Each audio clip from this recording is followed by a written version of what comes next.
Merci, Monsieur le Président. Je vous souhaite aussi à tous une très bonne année. Je l'ai déjà dit lors du premier examen en commission, cette proposition de la Commission, la révision du règlement 868/2004 destiné à protéger les compagnies aériennes européennes contre les pratiques déloyales était nécessaire et urgente. L'objectif de la Commission est louable. Il faut en effet rapidement arrêter les frais.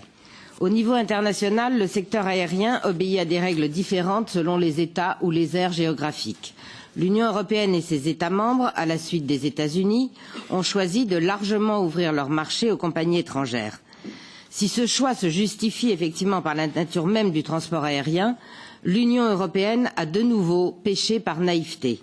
Alors qu'elle pensait que les États tiers suivraient le mouvement, les autorités européennes ont affaibli la position de nos compagnies historiques en laissant se développer des distorsions de concurrence et des pratiques déloyales qui sont d'ailleurs le fait d'opérateurs tiers soutenus par des pouvoirs publics pragmatiques, qui n'ont pas nos scrupules.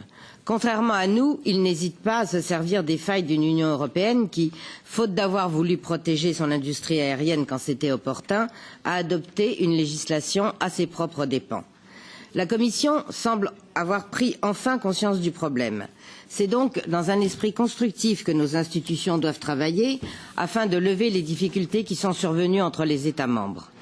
Ainsi que l'ont rappelé plusieurs délégations nationales au sein du Conseil, il est important que le texte ne perde pas son caractère dissuasif et n'aboutisse pas à l'adoption d'un deuxième règlement aussi inefficace que le premier.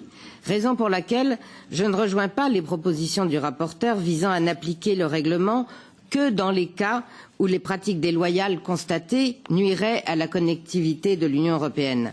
D'après Monsieur le rapporteur, les distorsions de concurrence qui portent préjudice à nos compagnies seraient admissibles dès lors qu'elles favoriseraient la connectivité européenne. Or, pour que le règlement soit vraiment opérationnel, ces deux éléments doivent être traités indépendamment, à mon sens.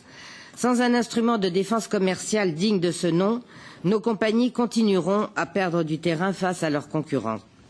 On ne cesse aujourd'hui d'invoquer la solidarité européenne pour de mauvaises raisons ou en tout cas de mauvais prétextes. Pour une fois, ce principe prend ici tout son sens. Je vous remercie.